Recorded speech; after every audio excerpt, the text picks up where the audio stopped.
Assalamualaikum warahmatullahi wabarakatuh. Selamat siang, salam sejahtera bagi kita semua. Alhamdulillah, alhamdulillahirabbil alamin. Wassalatu wassalamu ala asyrofil anbiya'i wal mursalin wa ala alihi washabihi ajmain. Yang terhormat kepada Bapak Muhammad Ardiansyah Hasibuan SPD selaku pemateri, dan yang saya hormati kepada Ibu dan Bapak Guru yang hadir di sini, yang saya tidak bisa sebutkan namanya satu persatu, namun tidak mengurangi rasa hormat saya. Pertama-tama, marilah kita panjatkan puji dan syukur atas kehadiran Tuhan Yang Maha Esa, yang karena berkat rahmat-Nya lah kita dapat berkumpul di acara inspirasi budaya positif dari Institut Angkatan ke-7. Salawat serta salam kalimat kita sanjungkan kepada Nabi besar Nabi kita Muhammad Sallallahu Alaihi Wasallam, karena beliaulah yang sudah menyelamatkan kita dari zaman jahiliyah menuju jalan terang benderang ini. Hadirin sekalian, perkenalkan, saya Rafid Syawaludin selaku pembawa acara yang akan membantu jalannya acara pada kesempatan kali ini. Atas nama panitia, tak lupa kami sampaikan terima kasih kepada seluruh hadirin yang telah menyempatkan waktunya menghadiri acara Diseminasi Budaya Positif dari CGV Angkatan ke-7. Kami selaku pembawa acara akan membacakan susunan acara pada pagi hari ini. Yang pertama pembukaan, yang kedua pemaparan materi, yang ketiga sesi tanya jawab, yang keempat refleksi, yang kelima penutup. Langsung saja kita memasuki acara yang pertama, yaitu pembukaan. Marilah kita buka acara Diseminasi Budaya Positif dari KIDV Angkatan ke-7 dengan membaca basmalah.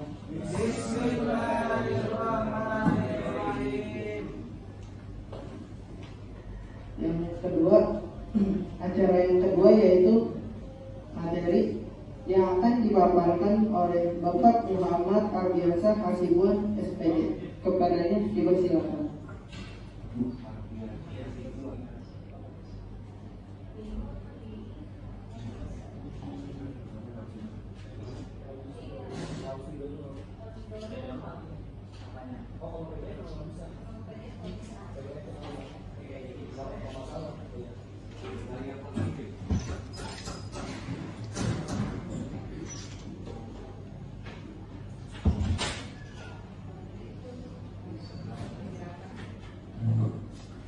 Terima kasih pada Mas MC yang telah memandu acara kita hari ini.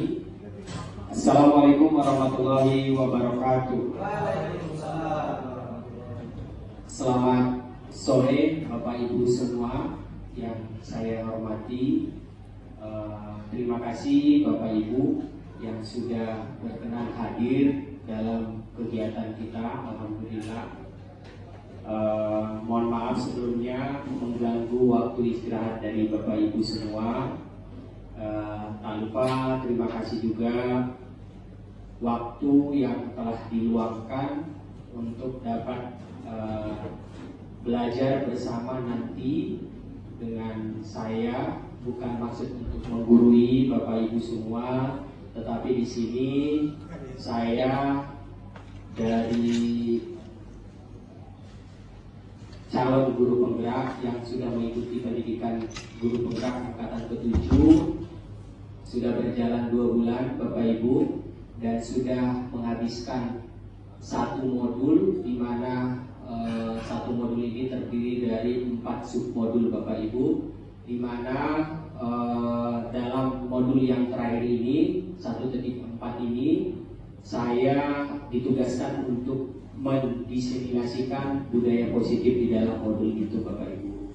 Tentunya Bapak Ibu, rekan guru yang saya muliakan, di sini nanti kita sama-sama belajar, berdiskusi apa yang saya dapatkan dalam proses pembelajaran yang mungkin nanti masih sedikit ilmu saya. Bapak Ibu semua yang ada rekan-rekan di sini, mari nanti kita diskusikan sama-sama. Sekali lagi saya mau ucapkan kepada Bapak Ibu guru hebat SMA Negeri 87 Jakarta. Berikan aplaus buat kita semua Bapak Ibu. Mari belajar bersama, berkolaborasi, saling mendukung demi mewujudkan disiplin positif di sekolah yang kita cintai.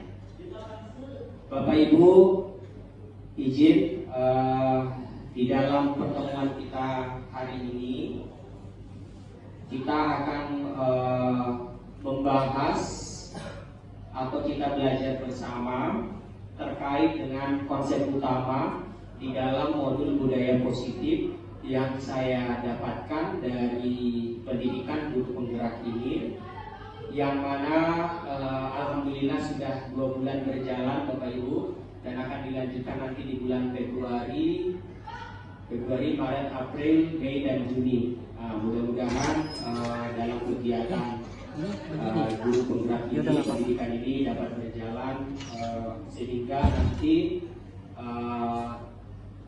pengalaman-pengalaman yang saya dapatkan bisa kita saling sharing dan berbagi. Intinya seperti itu Bapak Ibu, tidak ada maksud untuk menggurui, kita saling berbagi di sini, saling berkolaborasi dalam tema kita terkait dengan budaya positif. Baik Bapak Ibu, di dalam konsep utama modul budaya positif ini tentunya yang pertama kita pernah mendengar ya Bapak Ibu, sering kita mendengarkan yang namanya adalah perubahan paradigma belajar. Itu yang pertama. Yang kedua ada namanya disiplin positif. Yang ketiga ada kebutuhan dasar manusia. Yang keempat motivasi perilaku manusia. Yang kelima adalah posisi kontrol restitusi. Dan yang keenam adalah keyakinan kelas. Berikutnya Bapak Ibu, dalam pembelajaran di saat ini yang sudah digadang-gadangkan dengan regulasi yang sudah jelas, di sekolah kita sudah menerapkan dan mengimplementasikan yang namanya apa Bapak Ibu? Kurikulum apa yang saat ini?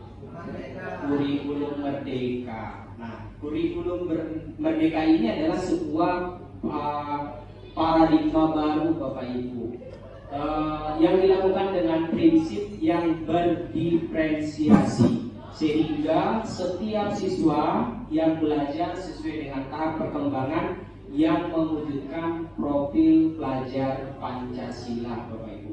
Bapak Ibu masih mengingat tentunya apa saja dimensi dari profil pelajar Pancasila. Yang pertama apa Bapak Ibu? Beriman dan bertakwa kepada Tuhan Yang Maha Esa. Yang kedua, mandiri atau berkebinekaan global Bapak Ibu. Yang kedua, berkebinekaan global. Terus gotong royong, kreatif, bernalar kritis, dan mandiri. Ini adalah merupakan paradigma baru di dalam proses pembelajaran kita. Alhamdulillah dari pelatihan yang kita ikuti, dan ini bukan merupakan hal yang baru ya Bapak Ibu buat kita semua. Nah, dalam dimensi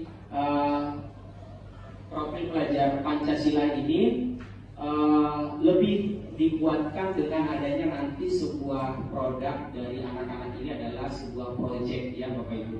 Di kelas 10 sudah berjalan yang namanya proyek yang sudah dibentuk dari komite pembelajaran. Berikutnya Bapak Ibu, dari paradigma baru ini tentunya kita lanjutkan dengan disiplin positif. Bapak Ibu pasti, saya yakin rekan-rekan Bapak Ibu senior sudah memahami yang namanya disiplin ya Bapak Ibu. Kira-kira dari disiplin ini pengertiannya apa ya Bapak Ibu? Disiplin ini apa kira-kira Bapak Ibu? Yang terpikir dari benak Bapak Ibu semua, izin, disiplin ini apa kira-kira Bapak Ibu? Silakan. Ya Pak Haji tadi. Sikap atau perbuatan yang sesuai dengan norma atau hukum. Iya, siap. Berikan aplaus buat Pak Haji tadi. Ya, luar biasa. Ada lagi Bapak Ibu, keren ya. Ya silakan Pak Hasan. bekerja dan bergerak sesuai dengan waktu yang telah ditentukan. Iya, bergerak sesuai dengan waktu yang telah ditentukan. Berikan aplaus juga kepada Pak. Ada lagi Bapak Ibu? Ya, silakan Pak Bagas. Iya, bertanggung jawab. Semua yang Bapak Ibu sampaikan itu adalah sudah sangat benar. Intinya dari disiplin ini adalah sebuah aturan Bapak Ibu. Nah, kita lihat Bapak Ibu bahwa disiplin positif ini adalah melakukan sesuatu untuk mendapatkan kepatuhan agar siswa kita, murid kita, peserta didik kita cenderung menggabungkan kata disiplin ini dengan ketidaknyamanan. Kira-kira apa alasannya Bapak Ibu? Anak-anak pasti tidak nyaman dengan kata-kata aturan, dengan kata-kata disiplin. Kira-kira alasannya apa Bapak Ibu? Merasa tertekan. Iya, rasa tertekan, apalagi Bapak Ibu? kurang gerak, kurang bebas bertindak. Iya, kurang adanya kebebasan, tertekan, terus apalagi kira-kira Bapak Ibu? Bete, ya kan? Ya. Nah, itu jadi timbul ketidaknyamanan di dalam diri dari siswa tersebut.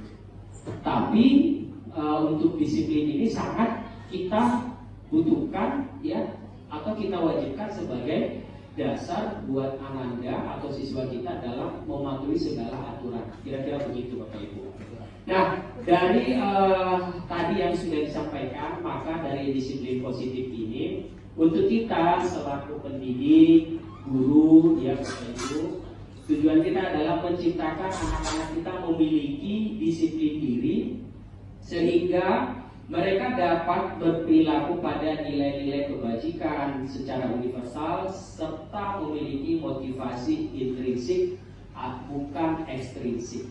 Ya Bapak Ibu, ada kata-kata di sini dia menciptakan anak-anak memiliki disiplin diri secara motivasinya intrinsik bukan ekstrinsik. Kira-kira ini bagaimana ini Bapak Ibu dari kalimat ini? Menciptakan anak-anak memiliki disiplin diri, memiliki motivasi intrinsik bukan ekstrinsik. Ayo Bapak Ibu, ada yang bisa menafsirkan Bapak Ibu? Ya, iya betul. Terima kasih Pak Alun. Motivasi dari dalam diri siswa itu.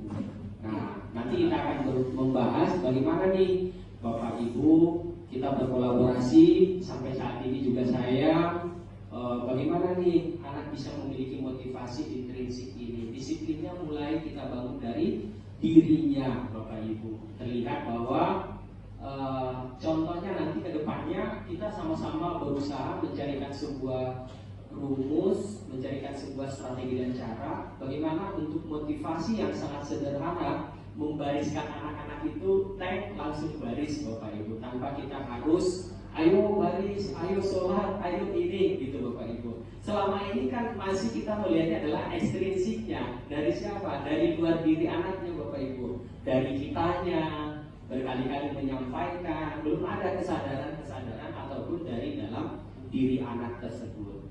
Itu Bapak Ibu terkait dengan disiplin positif.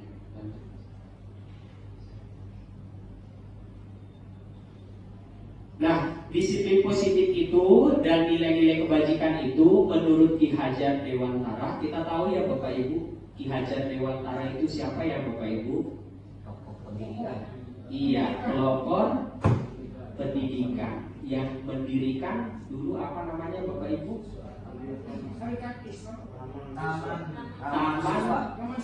Taman siswa. Iya Bapak Ibu. Terima kasih Bapak Ibu ya.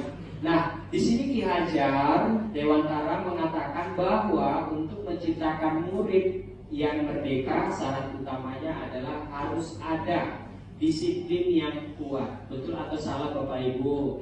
Betul. Iya, betul ya. Nah, inilah merupakan sebuah proses yang tidak mudah ya Bapak Ibu. Saya juga mengalami seperti itu secara pribadi untuk menguatkan syarat utama tadi adalah menciptakan disiplin ya Bapak Ibu. Disiplin yang dimaksud adalah tadi apa Bapak Ibu? Disiplin mulai dari motivasi diri sendiri yang disebut dengan intrinsik Bapak Ibu, dari diri sendiri. bukan dari eksternal atau ekstrinsiknya dari luar. Nah, disiplin ini adalah sesuatu yang dilakukan seseorang pada orang lain untuk mendapatkan kepatuhan. Sama ya, ini dari menurut Ki Hajar Dewantara, Bapak Ibu. Dari disiplin positif ini tidak gampang sebenarnya kita untuk membiasakan kepada siswa-siswa kita, Bapak Ibu. Tentunya kalau di sekolah kita ini yang paling menjadi utama ya. Kalau memang disiplin ini sudah kita anak-anak ya, terutama anak-anak yang tadi motivasi ekstrinsiknya anak-anak ini sudah mulai dari dirinya, yang semua dari aturan-aturan yang ada di sekolah, tata tertib yang ada di sekolah dapat terlaksana dengan baik, Bapak Ibu. Di sini ada berikutnya, Bapak Ibu, adalah jenis-jenis dari disiplin, yaitu ada negatif, ada netral, ada positif, Bapak Ibu. Di mana negatif ini bisa kita lihat contohnya adalah awas kalau dilakukan lagi ya, nanti awas kamu. Nah, kira-kira begitu. Itu adalah disiplin yang bernilai sebagai negatif, Bapak Ibu. Ya, awas ya. Kalau dilakukan lagi nanti awas kamu, seperti itu kira-kira ya. Kalau anak tidak mengerjakan PR contohnya, ataupun terlambat datang ke sekolah, sakit, kita udah sering mengingatkan seperti itu ya, Bapak Ibu. Di dalam modul ini ternyata dengan mengucapkan kalimat seperti itu, ini termasuk dari jenis-jenis disiplin yang mengarah ke negatif, Bapak Ibu. Nah, berikutnya adalah banyak ya dari model paksaan, mendorong menyalahkan diri, konsep diri buruk, murid atau anak belajar menyembunyikan kesalahan, mencoba mengontrol anak dengan penguatan negatif, dampak pada murid, marah ya. Kita juga sering ya, Bapak Ibu, marah-marah ya kepada anak-anak, terus dengan bahasa-bahasa kita yang spontan mungkin ya, tapi kalau di dalam hati kita mungkin tidak begitu ya, Bapak Ibu. Tetapi karena sudah apa ya istilahnya, kita sudah mengingatkan berkali-kali dan sebagainya, maka ini yang terjadi seperti itu kira-kira. Berikutnya, Bapak Ibu, ada juga yang netral ya, lakukan apa saja yang saya katakan ya kan. Di situ tidak ada bahasa yang negatif, yang marah kepada peserta didik ya kan. Di sini dia poinnya adalah netral, Bapak Ibu. Dia posisinya di tengah. Nah, yang lebih bagus lagi apa, Bapak Ibu? Apakah hari ini yang sesungguhnya ingin kamu lakukan lebih lembut lagi kita menyampaikan, biar lebih kena ke intrinsik ke dalam diri anak tersebut, Bapak Ibu. Nah, berikutnya Bapak Ibu, ada yang namanya adalah motivasi perilaku manusia ya, yang mana adalah merupakan dorongan yang timbul dari diri seseorang secara sadar atau tidak sadar untuk melakukan tindakan dengan tujuan. Contohnya, Bapak Ibu, menghindari ketidaknyamanan dan hukuman. Kira-kira ada nggak murid yang seperti ini, Bapak Ibu? Menghindari ketidaknyamanan dan hukuman. Kira-kira ada nggak, Bapak Ibu? Ada atau tidak? Banyak ya.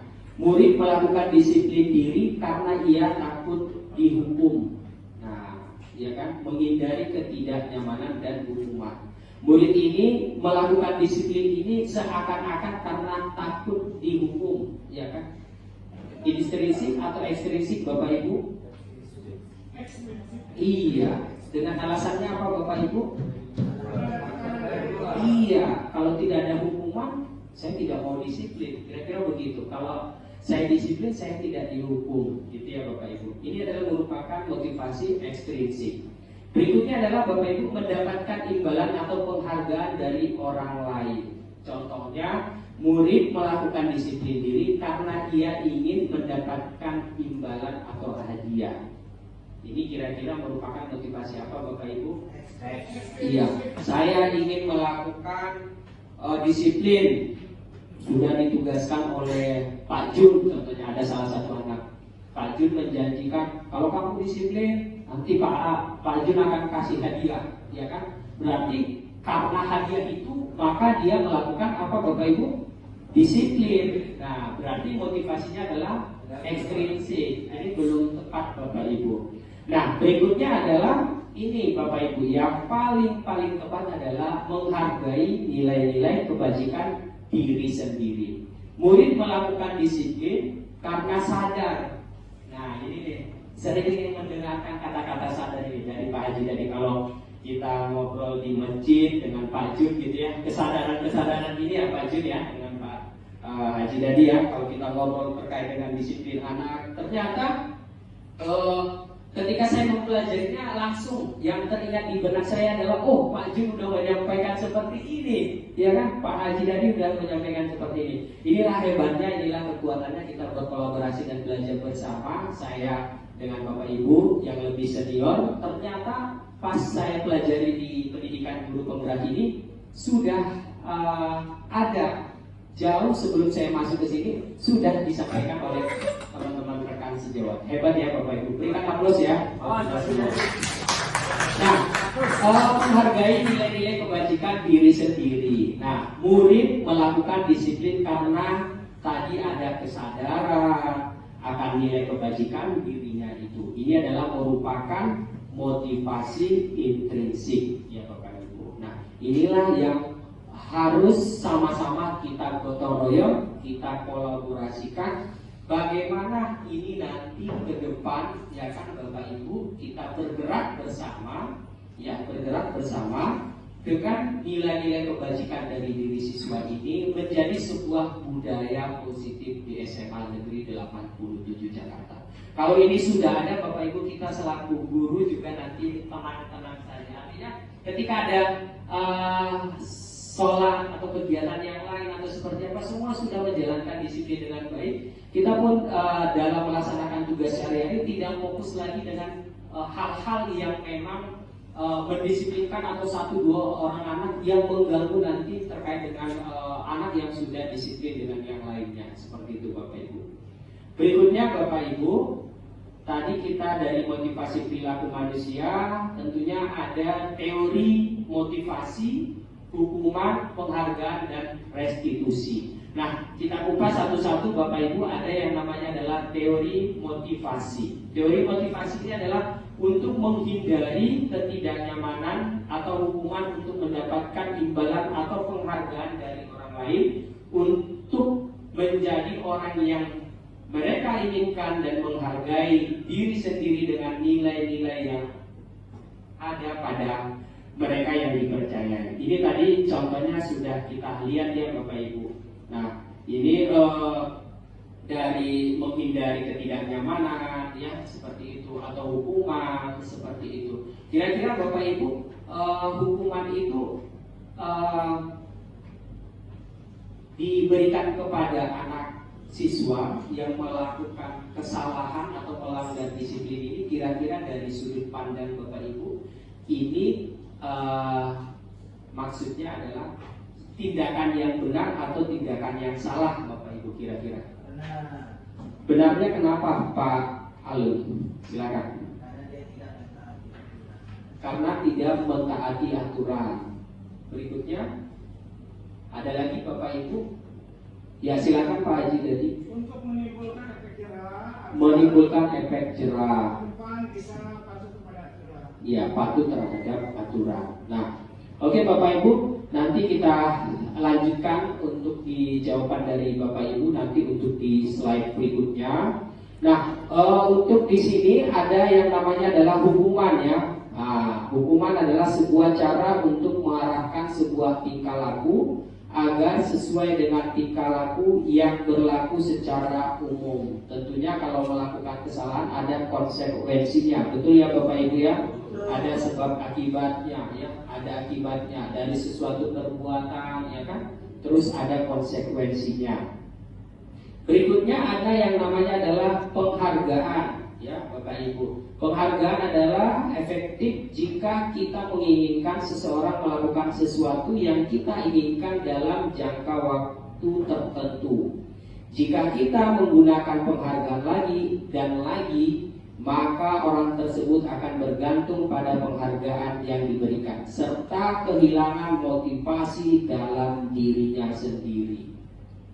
Ya, kalau saya melakukan ini, saya dapat hadiah dari Bapak Ibu. Dijanjikan ada sebuah hadiah atau penghargaan atau reward seperti itu Bapak Ibu.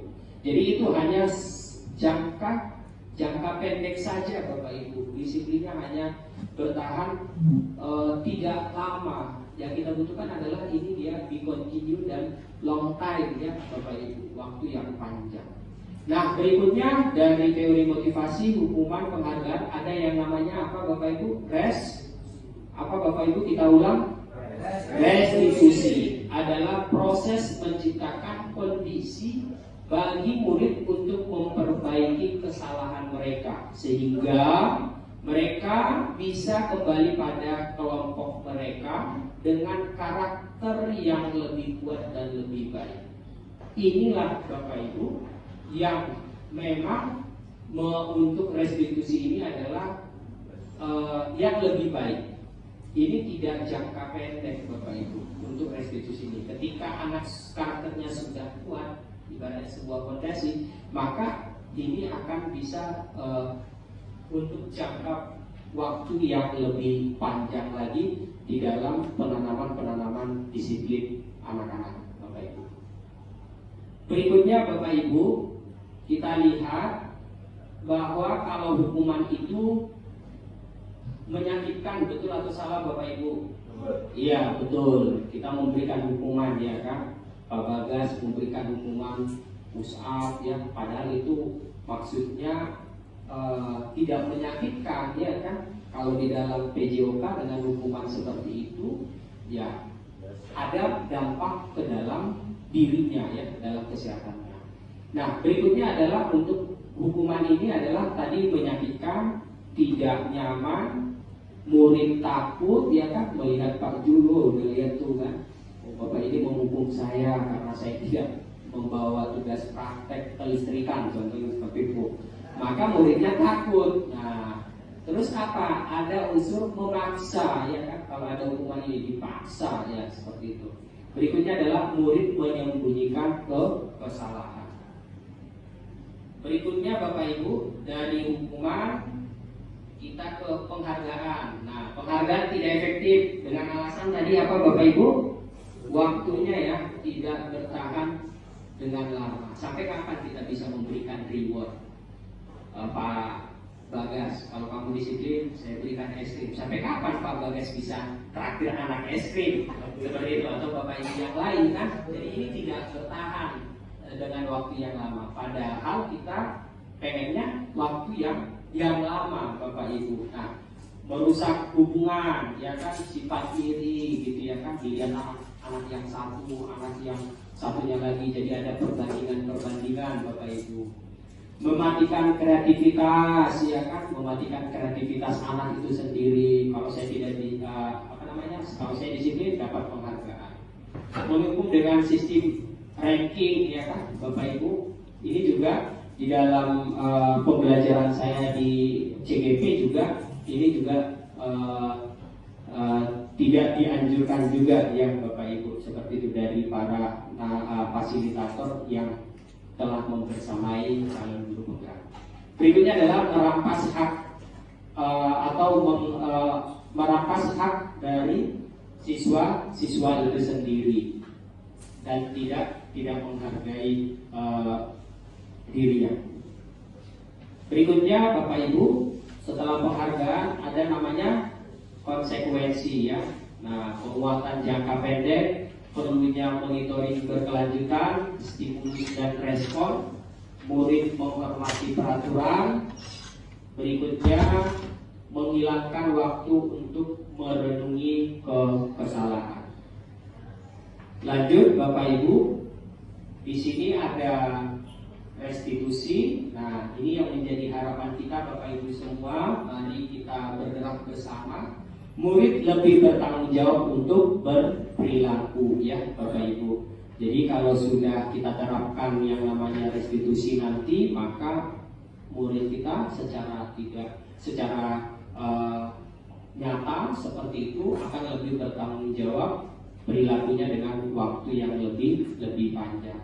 Nah, di dalam restitusi adalah fokus pada pemecahan masalah kita memecahkan masalahnya sehingga dampak yang dihasilkan dari masalah ini sudah terpecahkan, tidak ada lagi masalah, maka murid lebih bertanggung jawab dan berperilaku lebih menggunakan jangka waktu yang panjang. Murid menghormati dirinya sendiri. Nah, Bapak Ibu, kira-kira masih banyakkah murid yang tidak menghormati dirinya sendiri? Banyak atau sedikit, Bapak Ibu? Ya. Kenapa, Bapak Ibu, murid tidak menghormati dirinya sendiri? Contohnya apa, Bapak Ibu? Murid tidak menghormati dirinya sendiri. Kalau melihat dari poin pertama adalah murid bertanggung jawab untuk perilakunya. Kalau kita kaitkan dengan murid menghormati dirinya sendiri, apa kira-kira Bapak Ibu?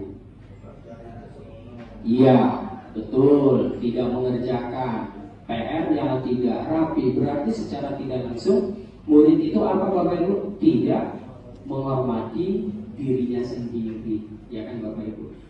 Kalau di restitusi adalah harapannya adalah semua murid dapat menghormati dirinya sendiri, seperti itu. Nah, berikutnya Bapak Ibu ada teori kontrol, dirinya lah yang memegang kontrol, ya, seperti yang tadi di awal, motivasi dari dirinya sendiri, intrinsik.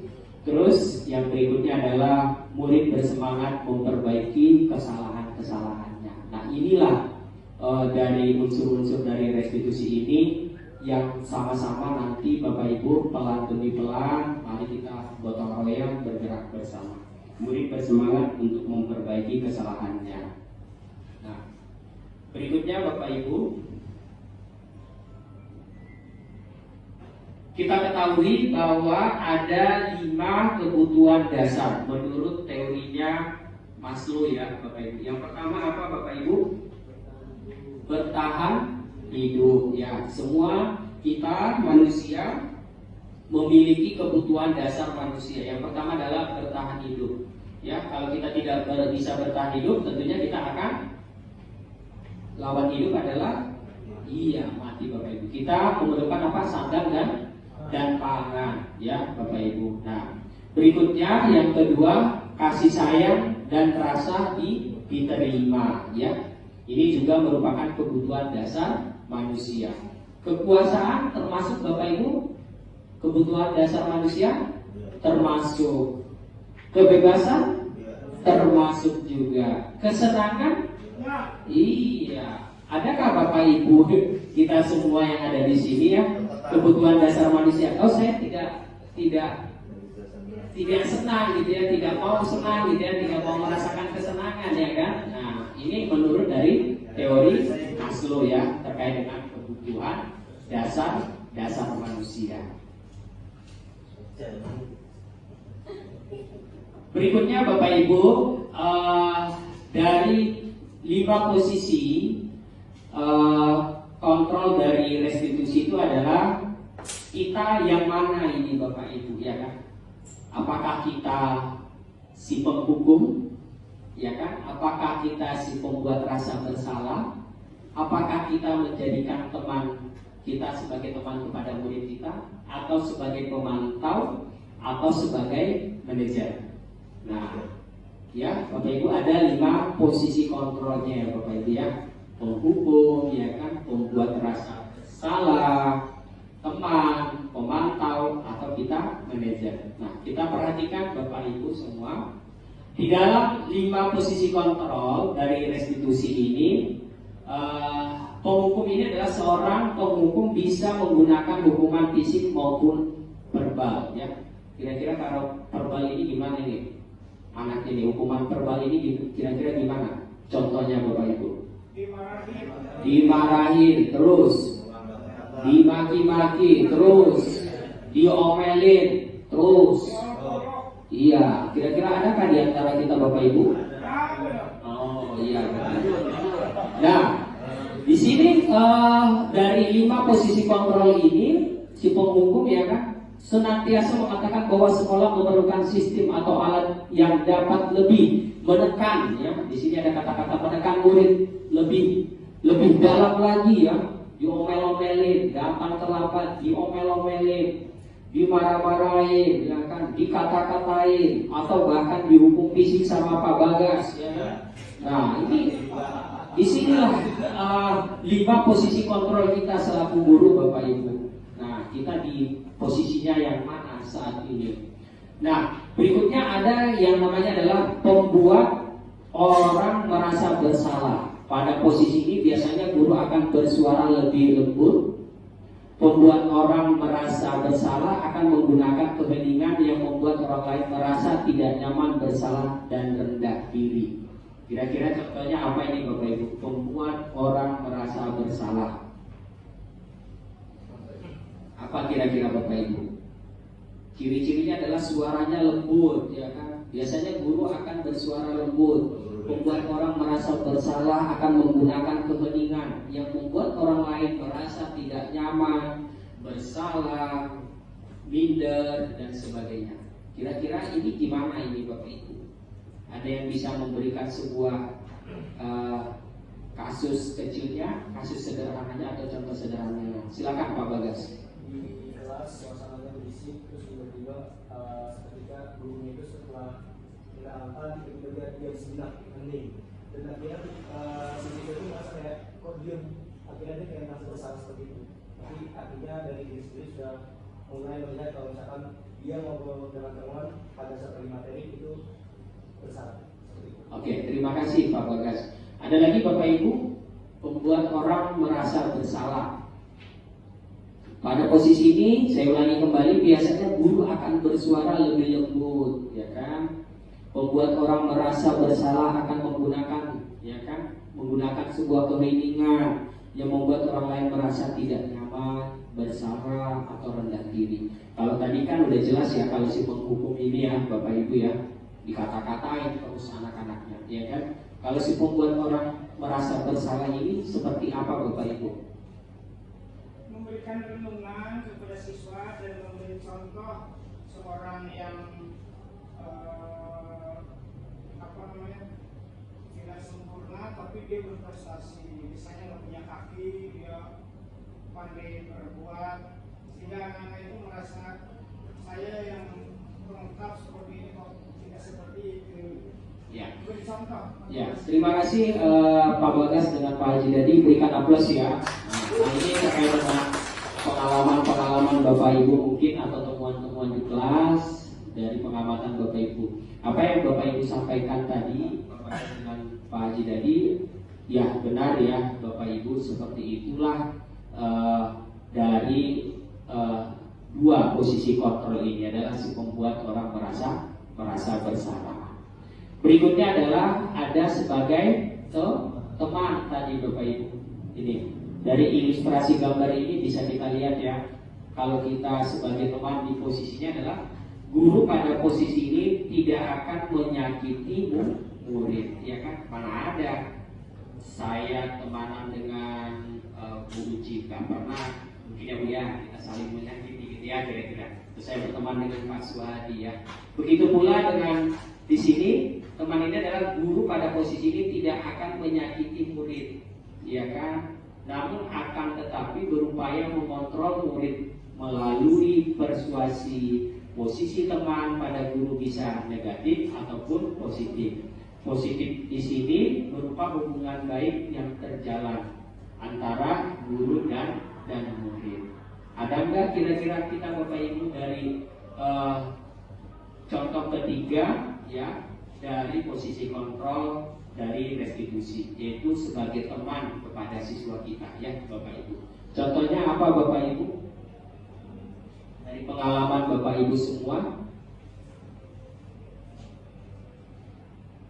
guru pada posisi ini menganggap tidak pernah menyakiti ya. Kita berteman dengan siswa ya, kita berteman dengan siswa ya, seperti itu. Ada Bapak Ibu yang bisa memberikan contohnya? Bisa bercanda bersama, bisa bercanda, belajar dengan santai, belajar dengan santai, Terus apa lagi Bapak Ibu? Apa Pak?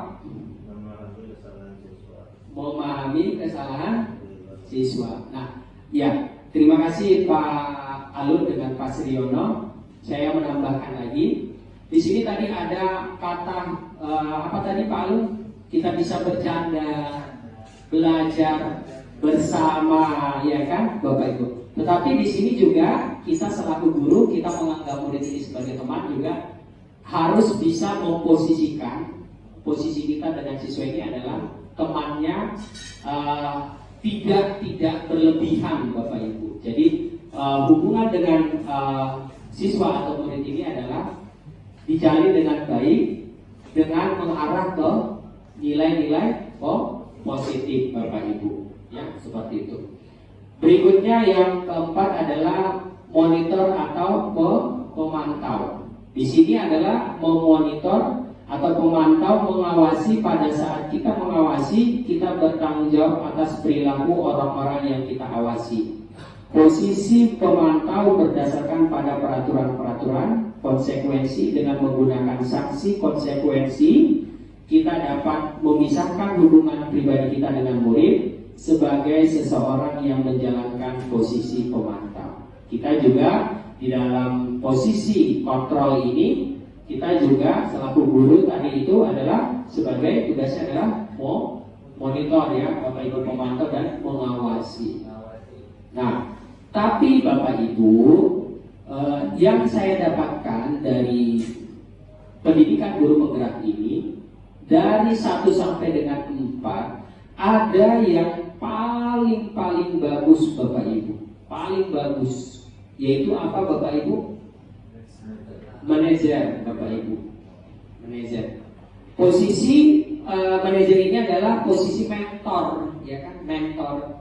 Kita mentor kepada siswa kita, Bapak Ibu, ya, dimana guru berbuat sesuatu bersama dengan murid, ya kan, mempersilahkan murid, mempertanggungjawabkan, mendukung murid agar dapat menemukan solusi atas permasalahannya sendiri.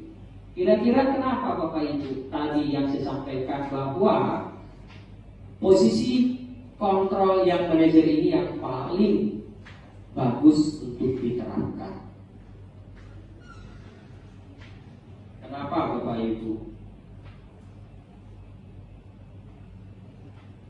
Kenapa Bapak Ibu? Komplit, ya. Memanage. Terus apalagi Bapak Ibu? Mengatur, Pak. Iya, mengatur. Manajer itu pengatur. Iya, betul ya Bapak Ibu.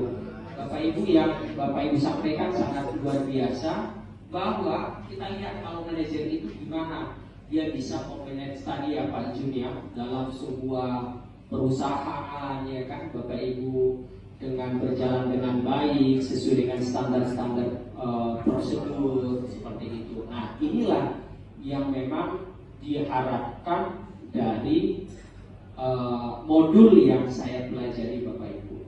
Intinya di sini adalah kita saling belajar. Apa yang saya dapatkan, sedikit ilmu ini bisa saya berbagi Bapak Ibu. Nah, kita lihat Bapak Ibu, ada contoh dari penerapan 5 posisi kontrol yang tadi. Kita ambil satu kasus Bapak Ibu. Siswa tidak memakai atribut lengkap saat upacara bendera. Kalau dia sebagai penghukum, apa yang akan dia sampaikan Bapak Ibu? Silakan angkat tangan Bapak Ibu. Ya, silakan Pak Haji Dadi. Kalau sebagai penghukum, Iya.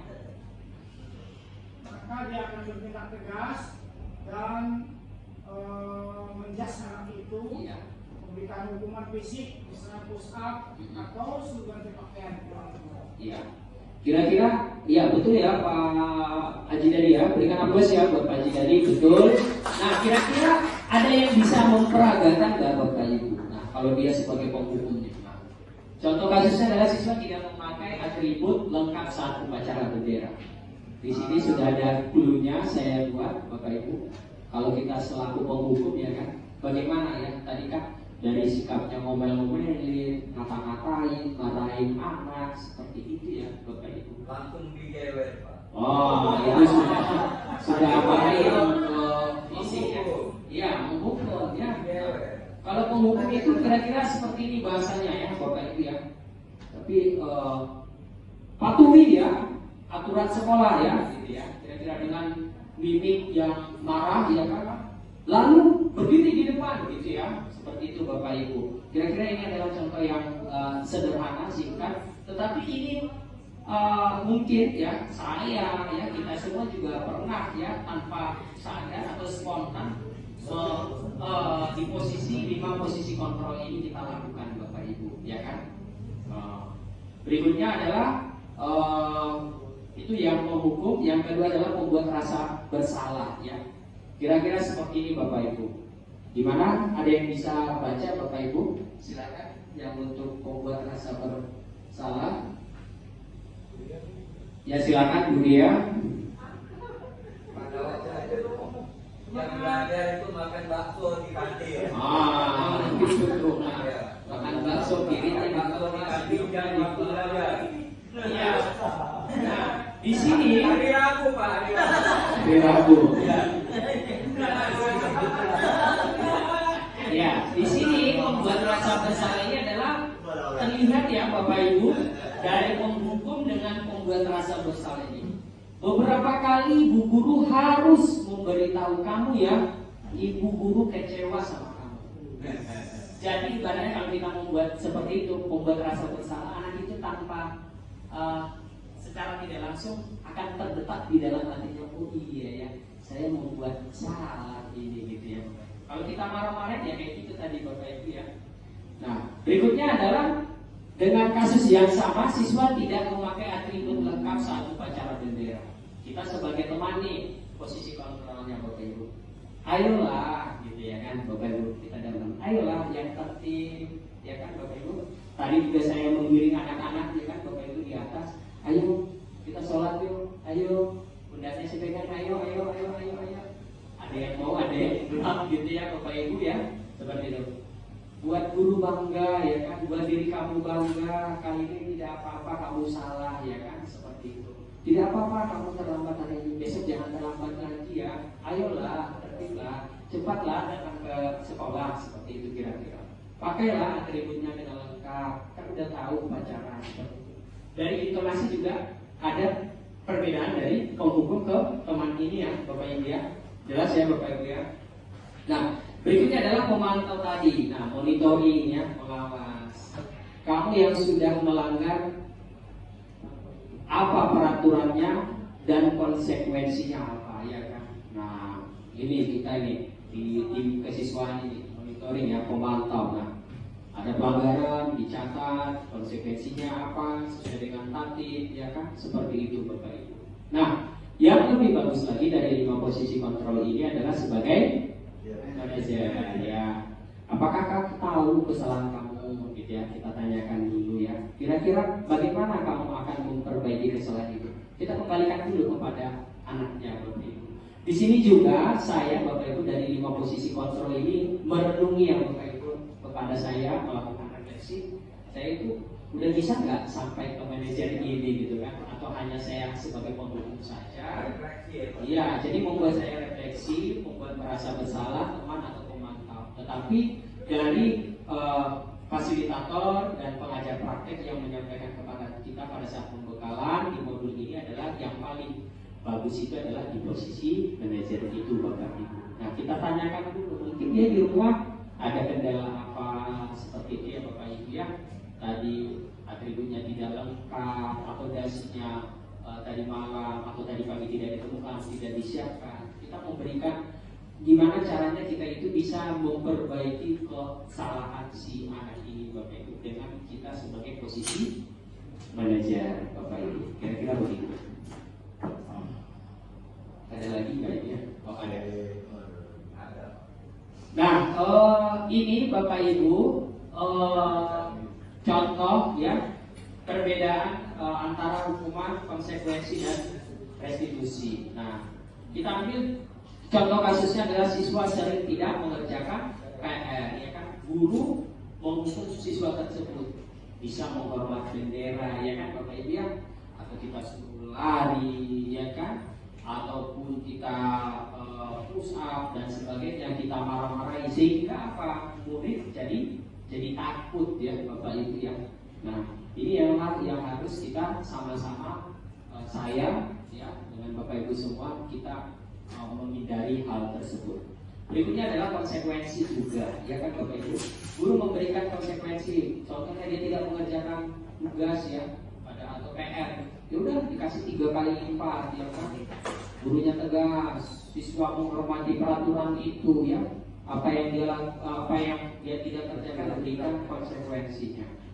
Nah, berikutnya ada yang terakhir adalah restitusi. Guru menanyakan, ya kan, menanyakan keyakinan kelas dirinya, ya, dan membantu siswa untuk menyelesaikan masalah. Nah, di dalam restitusi ini kita, Bapak Ibu, saya, kita semua adalah mengatasi masalah tersebut. Ketika anak tidak mengerjakan PR, kita cari dulu akar permasalahannya apa, ya kan? Barulah kita di posisi restitusi tadi itu. Itulah yang paling baik. Guru terbuka dan siswa saling menghormati dirinya dan orang lain. Berikutnya Bapak Ibu, nah tadi sudah saya sampaikan juga bahwa restitusi itu adalah proses menciptakan kondisi bagi murid untuk memperbaiki kesalahan mereka sehingga mereka bisa kembali pada kelompok mereka. Tadi sudah tersampaikan juga. Di sini ada ciri-cirinya restitusi itu Bapak Ibu. Bukan menembus kesalahan, tapi belajar dari kesalahan. Memperbaiki hubungan, ya, tawaran Bapak Ibu, bukan paksaan. Kalau tadi itu apa yang paksaan itu Bapak Ibu? Menghukum, ya kan, jadi memaksa anak itu ya seperti itu, atau konsekuensi yang tadi ya kan. Nah, menuntut untuk lebih ke dalam dirinya, mencari kebutuhan dasar yang mendasari tindakannya, fokus ya pada karakter siswanya, bukan tindakan, bukan hukuman, menguatkan dan fokus pada solusi. Berikutnya Bapak Ibu, nah keyakinan kelas ya. Di sini saya sudah mungkin Bapak Ibu juga sudah pernah menerapkan keyakinan kelas ini ya. Mengapa keyakinan kelas ini? Ya, mengapa tidak peraturan kelas saja ya? Kita lihat mengapa keyakinan kelas, mengapa tidak peraturan kelas. Di sini mengapa kita memiliki peraturan tentang penggunaan ya helm ya pada saat mengendarai kendaraan roda 2 motor. Ini kita wajibkan kepada anak-anak.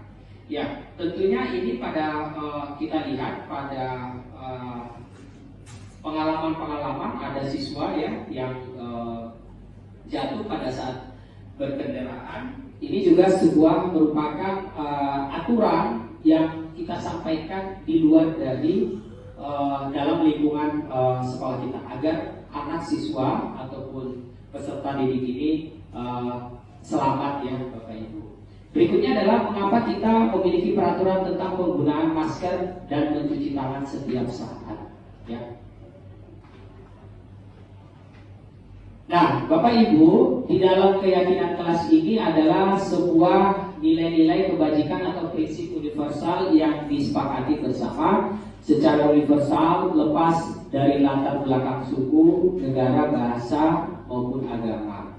Nah, Bapak Ibu, saya sudah pernah membuat keyakinan kelas ya Bapak Ibu ya. Kalau dulu kita pernah mendengarkan adalah kesepakatan kelas ya. Tapi di dalam kegiatan pendidikan guru penggerak ini bahwa tidak kesepakatan kelas lagi, tetapi keyakinan kelas ini. Nah, bagaimana dalam pembentukan keyakinan kelas ya? Saya pernah di kelas 10D itu karena perwalian saya mensosialisasikan terkait dengan keyakinan kelas Bapak Ibu, di mana di situ ada nilai-nilai kebajikan. Jadi saya sosialisasikan, kita rumuskan bersama. Nanti dari keyakinan kelas itu adalah merupakan kesepakatan, ya kan, kesepakatan atau yang kita jalankan karena di dalam keyakinan kelas ini ada sebuah nilai-nilai kebajikan. Tertera banyak sekali nilai-nilai kebajikan. Nah, bagaimana pembentukan keyakinan kelas ini? Yang pertama adalah lebih abstrak dari peraturan, ya kan? Berupa pernyataan universal, sedikit saja agar mudah diingat, sesuai dengan kondisi kelas, sekolah agar mudah diterapkan atau siswa dapat menerapkan, dibuat dalam bentuk bahasa atau kalimat-kalimat yang positif. Semua warga kelas atau sekolah dilibatkan saat membuatnya. Nah, salah satu contohnya adalah tidak penggunaan HP. Nah, itu ditempelkan di karton manila. Anak menempelkan di karton manila. Terus menghargai teman ketika ada yang bertanya, atau mendengarkan dulu kalau ada yang berbicara. Jadi kita berikan kepada anak-anak semua itu dijadikan sebuah template atau karton manila, ditempelkan di situ Bapak Ibu. Saya ada videonya dengan dokumentasi di kelas 10B, tapi mohon maaf dalam videonya tadi trouble dalam mendownloadnya Bapak Ibu. Kira-kira ilustrasinya adalah, pertama saya sosialisasikan dulu, saya jelaskan keyakinan kelas itu apa, kita rumuskan bersama kata-katanya, ya kan? Apa yang diyakini setiap. Jadi setiap anak ini membuat satu pernyataan secara universal, dibuat dalam bentuk positif, ya kan? Contohnya yang tadi, Pak, saya kalau penggunaan HP, ya kan, diyakini dalam kelas itu pada saat pembelajaran HP-nya dikumpulin di depan. Nah, itu bisa jadi satu contoh dari keyakinan kelas ditempel. Kalau kita punya 36 siswa di kelas itu, jadi kita punya 36 nanti Bapak Ibu sebuah nilai-nilai kebajikan yang dijadikan sebuah keyakinan kelas, ya, yang dijadikan sebuah keyakinan kelas yang dijalankan secara bersama-sama. Ketika nanti anak itu umpamanya tidak mengumpulkan handphone, jadi kita bisa menerapkan 5 posisi kontrol yang tadi, ya kan? Kan sudah disepakati seperti itu kira-kira ya, Bapak Ibu.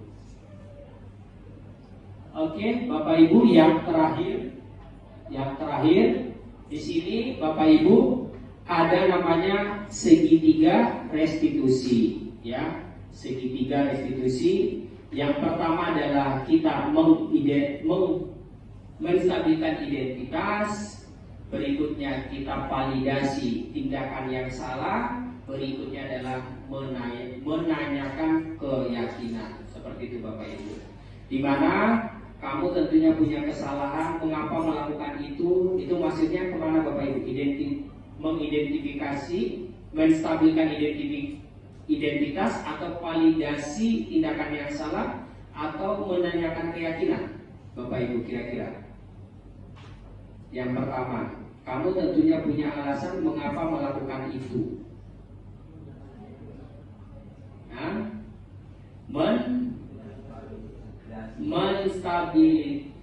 Menstabilkan identitas. Berikutnya Bapak Ibu, keyakinan kelas apa yang telah kita sepakati? Ini maksudnya kemana? Menanyakan keyakinan. Berikutnya Bapak Ibu, adakah cara yang lebih efektif untuk mendapatkan apa yang kamu butuhkan? Maksudnya kemana? Menstabilkan identitas. Berikutnya Bapak Ibu, kamu ingin menjadi orang seperti apa? Kemana?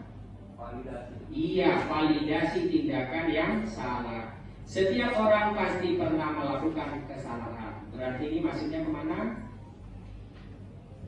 Kemana Bapak Ibu? Menstabilkan identitaskah? Atau validasi tindakan yang salahkah? Atau menanyakan keyakinankah? Lebih kemana Bapak Ibu? Validasi tindakan yang salah. Yang terakhir Bapak Ibu, kamu bukan satu-satunya yang pernah melakukan ini. Kamu bukan satu-satunya yang melakukan kesalahan ini. Contohnya seperti itu. Maksudnya kemana Bapak Ibu? Validasi tindakan yang salah. Ya, Bapak Ibu semua,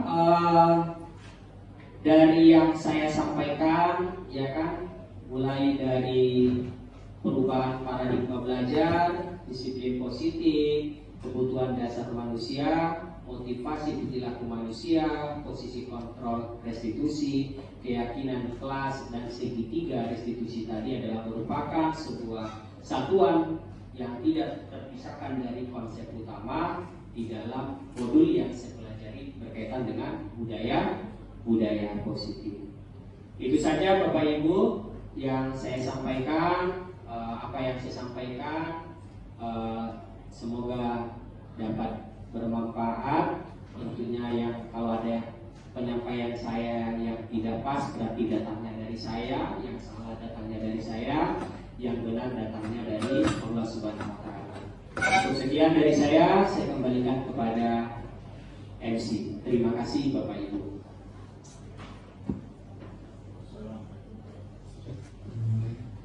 Ya, terima kasih kepada Bapak Muhammad Ardiansyah Hasibuan atas materinya. Semoga ini bermanfaat untuk kita semua. Untuk selanjutnya ada sesi tanya jawab atau diskusi. Bagi Bapak Ibu guru yang ingin bertanya, silakan angkat tangan dan bertanya. Ada Pak.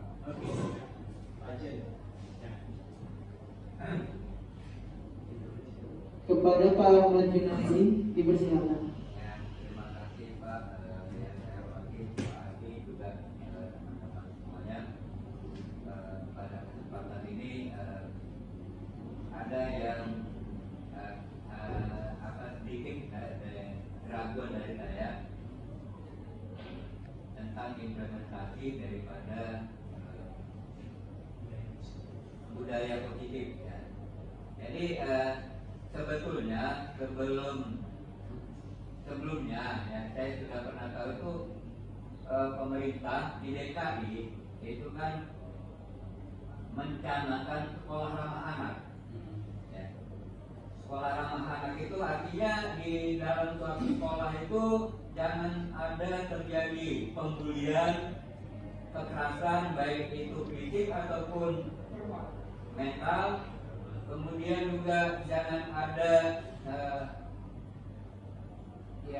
sejenis merendahkan, ya, tidak menghargai orang lain lah, seperti itu ya. Jadi sekolah ramah anak itu bagaimana menciptakan suatu sekolah itu yang enak ya, yang benar-benar membuat siswa itu nyaman. Ya. Kemudian di dalam sekolah ramah anak itu juga itu di situ disebutkan ada pelanggaran itu biasanya kan dikaitkan dengan hukuman. Ya. Tapi di dalam sekolah ramah anak itu di situ tidak disebutkan hukuman, tapi sifatnya konsekuensi. Ya. Jadi saya lihat tadi dijabarkan antara pertama itu hukuman, kemudian yang kedua itu ada konsekuensi, di situ yang ketiga adalah restitusi. Ya, seperti itu ya. Nah, restitusi ini sebetulnya kalau kita pahami lagi itu pengembangan daripada daripada konsekuensi ya. Jadi konsekuensi itu dia tuh merasa melakukan suatu kesalahan, kemudian dia tuh akan melakukan melaksanakan hukuman, sifatnya hukuman, tapi bahasanya bukan hukuman, konsekuensi. Jadi misalnya dia sudah menggunakan kopi pada waktu pacaran, ya, atau tidak menggunakan dasi, dia kan punya petunjuk konsekuensinya adalah ini, kan seperti itu. Nah, itu ya. Jadi restitusi, ya, itu saya lihat itu bagaimana menyadarkan anak, ya, bagaimana menyadarkan anak itu sendiri dari budaya dia di kelas, kesepakatan kelas tadi, ya Pak ya. Alurnya saya rasa seperti itu. Jadi kelihatannya guru penggerak nih, ya. Kelihatannya guru penggerak ini lagi mengkampanyekan sekolah ramah anak sebetulnya. Arahnya ke situ. Kalau saya lihat ya. Itu sekedar pemikiran saya saja ya. Jadi apa betul apa tidak saya juga mau bertanya nih, apa memang pengembangan daripada sekolah ramah anak tersebut atau memang di luar itu ada hal yang baru gitu? Ya, itu dari saya, Pak Haji. Maaf, Assalamualaikum warahmatullahi wabarakatuh. Waalaikumsalam.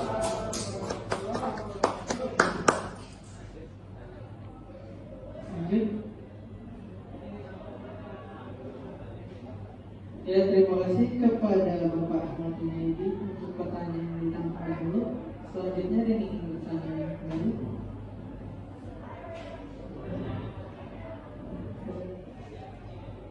Kepada Pak Haji Dedi, silakan. Ya, tadi kasihan Pak Bagas sudah angkat tangan duluan. Nanti saya setelah Pak Bagas. Saya dulu. Iya.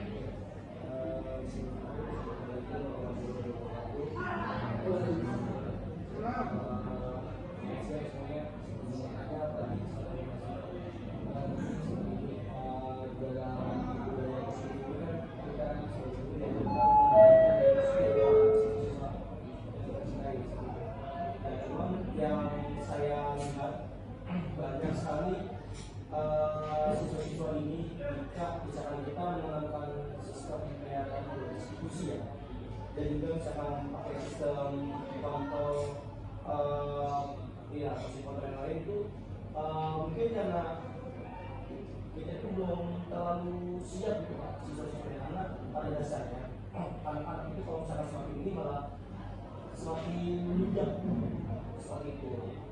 Nah, yang saya inginkan itu apa solusinya? Bagaimana cara agar siswa itu pada saat kita kasih sesuatu solusi, kita kasih namanya masukan dan lain-lain, dia tidak malah menunjuk dari kepentingan kita. Padahal anak-anak itu zaman sekarang mungkin karena teknologi ya sudah terkait oleh HP, mungkin sama takut juga dan pergaulan mungkin itu juga gampang meremehkan guru. Terus seolah-olah kayak ada begini dan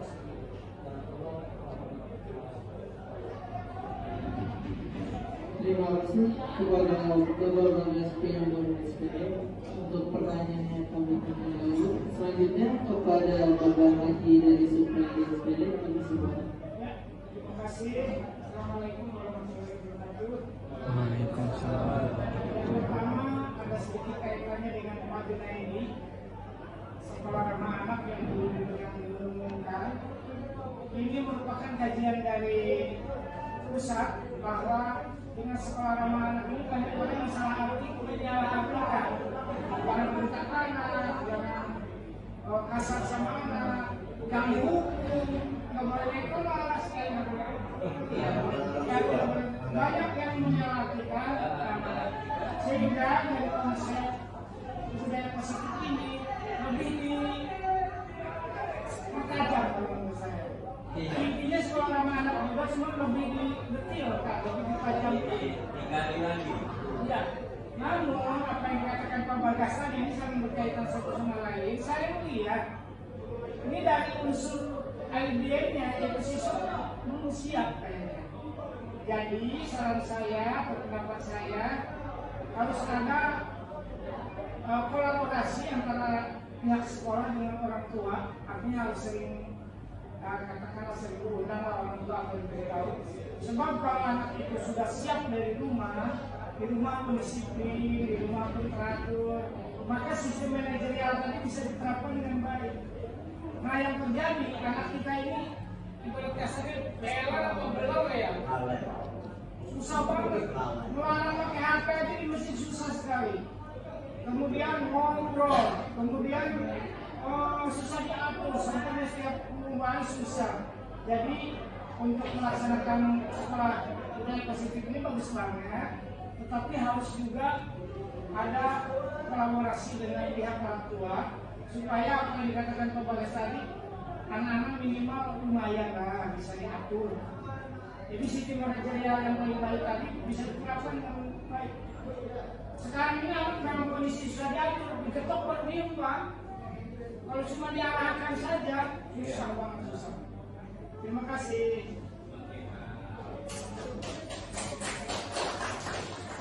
Terima kasih kepada Bapak Haji Dedi Supredi Kusmedi atas sarannya.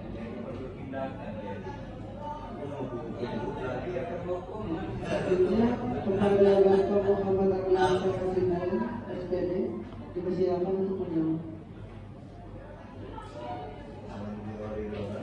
Ya, terima kasih Pak Jun, terima kasih Pak Bagas, terima kasih Pak Dadi ya. Nah, Bapak Ibu, dari pertanyaan-pertanyaan yang sangat kritis dan hot ya, kalau soal ini udah sangat hot banget ini Bapak Ibu. Nah, yang pertama adalah dari Pak Jun ya, menyampaikan bagaimana nih menyadarkan anak ya budaya ikhlasnya. Dua pertanyaannya tadi ya, apakah pengembangan sekolah ramah anak ada pada guru penggerak? Saya juga sekilas ya mengetahui terkait dengan sekolah ramah anak itu Pak Jun dengan Pak Haji Dadi. Nah kebetulan juga kan masa tugas di DKI juga tidak lama seperti itu Bapak Ibu. Nah melihat dari ramah anak dengan budaya positif ini kira-kira ada persamaan yang kira-kira begitu ya Bapak Ibu. Nah ada. Ya ada ya, ada kemiripan, mirip tapi tak sama seperti itu ya. Tapi tujuannya sama kira-kira begitu Bapak Ibu. Nah, apakah pengembangan sekolah ramah anak ada pada guru penggerak? Nah, saya tidak bisa menjawab ya atau tidak, tetapi dalam modul yang saya pelajari masih di modul 1 adalah budaya positif. Apakah tadi itu mau kita dari persepsi kita, penilaian kita atau analisis kita itu sama? Ya dari kita sendiri ya, itu Pak. Yang untuk pertanyaan kedua langsung saya jawab. Pertanyaan yang pertama adalah bagaimana menyadarkan anak dari budaya ikhlas? Maksudnya keyakinan kelas itu ya Pak ya? Keyakinan kelas Pak. Iya. Nah, di dalam kelas ya ujung tombaknya adalah wali kelas ya Bapak Ibu ya. Saya di dalam kelas D dengan ilmu yang saya dapatkan dari modul ini adalah saya mencoba menerapkan dari keyakinan kelas ini yang nanti dari keyakinan kelas ini berdampak dari nilai-nilai kebajikan agar anak lebih disiplin Pak, seperti itu. Nah, secara teknisnya bagaimana ya kan? Kita mensosialisasikan ya kan? Kita membuat keyakinan kelas, kita sepakati Pak Jun, ditempel semua ya kan, apa yang dikatakan anak-anak kita tampung semua Pak. Kita rumuskan mana ini yang menjadi keyakinan kita, keyakinan kelas kita. Kalau sudah itu barulah itu diterapkan anak-anak kita. Nah pertanyaannya adalah apakah di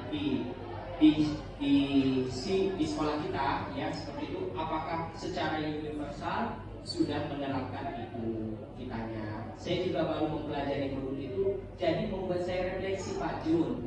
Nah, sedikit demi sedikit saya pelajari, saya coba dulu resep yang menggunakan disiplin positif keyakinan kelas. Terlihat dampaknya juga Pak di kelas saya itu, gitu ya kan. Terlihat muncul belum secara signifikan Pak. Masih ada motivasi-motivasi yang dibangun kepada anaknya, ya kan, penguatan-penguatan, kadang semangatnya naik turun, seperti itu Pak. Ini mungkin yang menjawab dari pertanyaannya Pak Jun adalah dari pengalaman yang mungkin tidak lama Pak Jun saya terapkan. Dari dapat saya ilmunya, saya terapkan pelan-pelan. Mungkin baru 2 bulan atau 1 bulan setengah Pak Jun dari mempelajari modul ini. Kira-kira begitu Pak Jun. Ya, atau mungkin begini Pak. Ya. Yang namanya keyakinan. Keyakinan itu kan sifatnya kan dari dalam hati setiap insan kan gitu. Keyakinan kita beragama misalnya. Ya. Contohnya kan keyakinan beragama. Ya kan dari setiap hati nurani, setiap insan yang ada manusia di muka bumi ini lah gitu. Keyakinan beragama. Selamat datang ya. Kita lagi seru nih. Ya. Jadi gini Pak, untuk keyakinan kelas itu kan timbul dari suatu nurani kesepakatan bersama dari kelas tersebut apa yang kita harus lakukan di kelas ini gitu. Tapi sebatas hal-hal yang positif tentunya. Ya. Gitu keyakinan kelas itu. Ya. Menurut persepsi saya. Ya. Setelah sudah diyakini dan disepakati dan dijalankan bersama-sama Pak. Terus kemudian ada pengawasan, ada kontrol yang tadi yang Ya, kan sebagai manajemennya kan kuat banget. Ya. Nah, ya kan mengontrol Ya. dan guru gitu. Ya. Ya, terima kasih Pak Jun ya. Oke. Yang nomor 2 adalah dari Pak Bagas, apa solusi agar siswa jika diberi diberi solusi agar tidak menunjuk dan tidak meremehkan guru. Nah, mungkin kita lihat juga Pak Bagas di kebutuhan 5 dasar kebutuhan manusia ini kita, ya kan, apakah kita sudah sepenuhnya, ya kan, mana tadinya 5 kontrol ini, apakah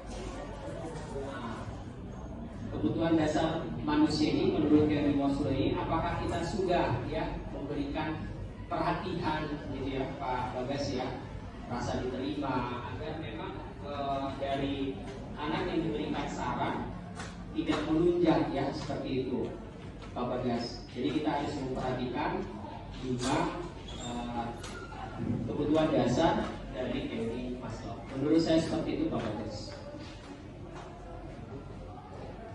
Oke, yang terakhir dari Pak Haji Dadi, ini saran ya Pak Haji Dadi ya. Nah, saran Pak Haji Dadi adanya kolaborasi antara orang tua dengan anak ya dapat terpenuhi manajemen yang baik. Saya sangat sepakat Pak dengan ini. Nah, bukan hanya sepenuhnya tanggung jawab kita seperti itu. Artinya adalah lebih banyak waktu anak tersebut dengan orang tua. Makanya Pak di dalam modul yang kami pelajari ada juga Pak nilai dan perannya Pak. Nilai perannya itu adalah salah satunya adalah kolaborasi Pak. Pentingnya kolaborasi, di mana kolaborasi ini terjadinya sebuah hubungan yang harmonis, ya kan? Ketika kolaborasinya tercipta, maka permasalahan-permasalahan yang tadi mungkin contoh yang dikaitkan Bapak dengan Pak Bagas dapat lebih diminimalisir atau tidak terjadi seperti itu kira-kira Pak Jidin. Ya, cukup ya Pak ya. Ada 2 pertanyaan, ada 1 syarat. Ya, saya kembalikan kepada MC ya.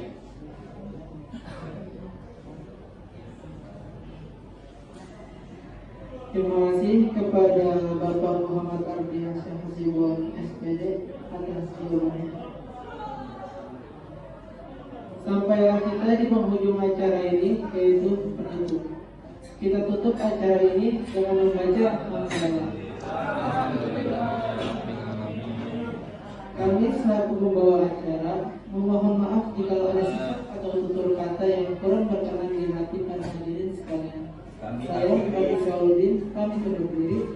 Bila kisahillah, wassalamualaikum warahmatullahi wabarakatuh. Yang sebelumnya kepada Bapak dan Ibu dipersilakan melanjutkan untuk pada bersama. Foto bersama kita nih ya. Foto bersama.